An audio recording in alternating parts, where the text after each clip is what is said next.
Assalamualaikum warahmatullahi wabarakatuh. Perkenalkan, nama saya Niko Ridwan dengan NIM F1D123.028. Di sini saya akan menjelaskan penjelasan dari floating wetland di industri pertambangan berdasarkan jurnal yang setelah saya dapatkan.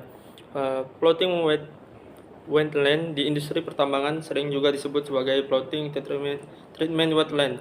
Adalah teknologi pengolahan air pasif berbasis ekologi yang digunakan untuk meningkatkan kualitas air asam tambang, yaitu air asam tambang pada kolam settling, kolam pengendapan tiling, dan void tambang, dengan memanfaatkan tanaman air, mikroorganisme, maupun media terapung. Latar belakang pada penggunaannya di industri pertambangan, yaitu untuk menghasilkan air asam tambang yang dapat tersaring dari kandungan logam berat seperti Fe, Nn, Ai, Cu, Zn, Pb, dan Cd. Kemudian beban pengelolaan air yang mahal jika mengandalkan metode kimia. Dengan metode dari floating wetland diharapkan dapat menekan biaya pada saat pelepasan air asam tambang ke dalam air biasa.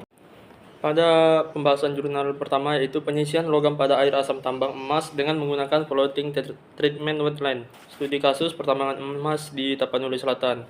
Penelitian bertujuan untuk mengevaluasi efektivitas sistem floating treatment wetland menggunakan tanaman apung kayu dalam menurunkan konsentrasi logam pada air asam tambang yang terdapat di tambang emas Tapanuli Selatan.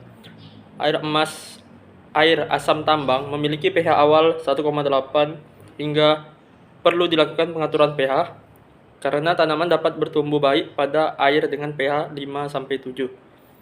Pengaturan pH dilakukan dengan pengadukan cepat 150 rpm selama 10 menit serta menambahkan sekitar 7,5 gram CaOH pada 1 liter air asam tambang untuk mencapai 5,47 kadar.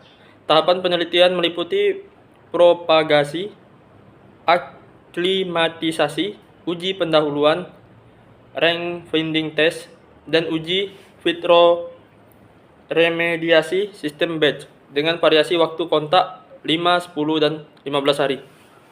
Pada tahap uji pendahuluan, range finding test, batas toksisitas tumbuhan kayu apu dan kiambang pada air asam tambang dengan pH 5, 76, dan 765 adalah 100%.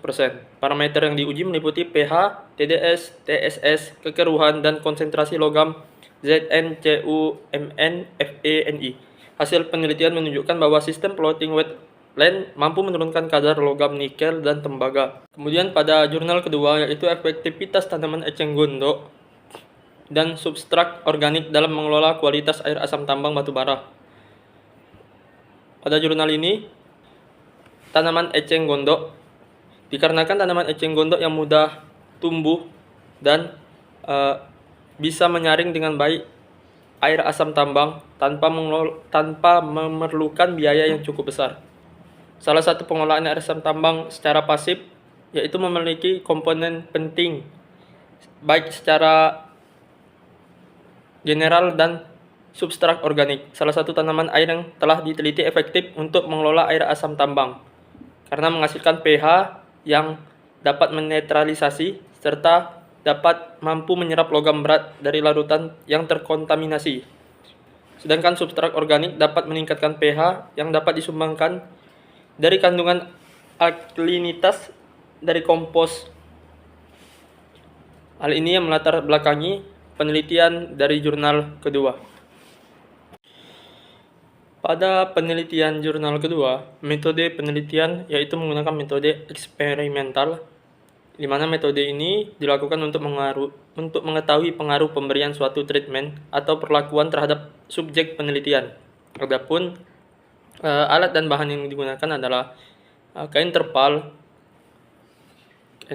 plastik terpal yang telah diukur dengan bak 130 x 70 x 70 cm dengan volume air terapung adalah 364 liter dengan tinggi air 40 cm. Kemudian tanaman eceng gondok. Dari tanaman eceng gondok dan substrat organik dengan menggunakan ragam perlakuan, yaitu tanpa perlakuan kontrol air, perlakuan dengan air, perlakuan air material dan void. Kemudian terakhir yaitu perlakuan material dan 15 rumput eceng gondok serta 1 kg substrat organik. Hasil dan pembahasan. Hasil dari penelitian tanaman eceng gondok pada jurnal kedua yaitu menunjukkan pH perlakuan mengalami peningkatan yang awalnya 3,3 menjadi 3,25 dalam rentang waktu 16 hari. Pada perlakuan A mengalami peningkatan pH dari 3,3 menjadi 3,49. Begitupun pada perlakuan keempat. Baik, kesimpulan pada penelitian dua jurnal ini. Jurnal pertama memang tidak dijelaskan secara spesifik mengenai metode perlakuan pada objek. Namun di jurnal kedua yang saya dapatkan, di sini dijelaskan secara rinci bahwa berdasarkan hasil penelitian yang telah dilakukan, efektivitas pengelolaan kualitas air dengan menggunakan eceng gondok dan substrat organik, yaitu perlakuan B 10 eceng gondok dan 1 kg substrat organik merupakan perlakuan yang paling efektif dari semua perlakuan.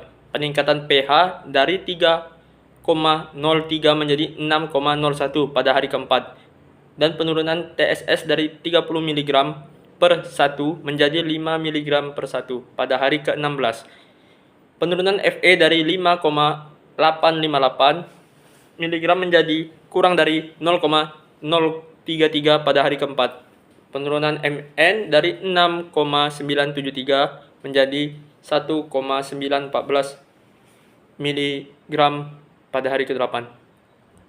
Kesimpulan yang secara keseluruhan yang dapat saya sampaikan adalah efektivitas dari tanaman eceng gondok untuk melakukan pengelolaan air asam tambang floating wetland di industri pertambangan sangat efektif menggunakan tanaman tanpa bahan-bahan kimia demi menekan biaya, metode yang ramah lingkungan, mudah dipasang dan dipindahkan, dan mendukung kegiatan reklamasi. Mungkin hanya sekian penjelasan pemaparan materi dari saya. Kurang lebihnya saya mohon maaf. Saya akhiri dengan wabillahi taufiq wal hidayah. Wassalamualaikum warahmatullahi wabarakatuh.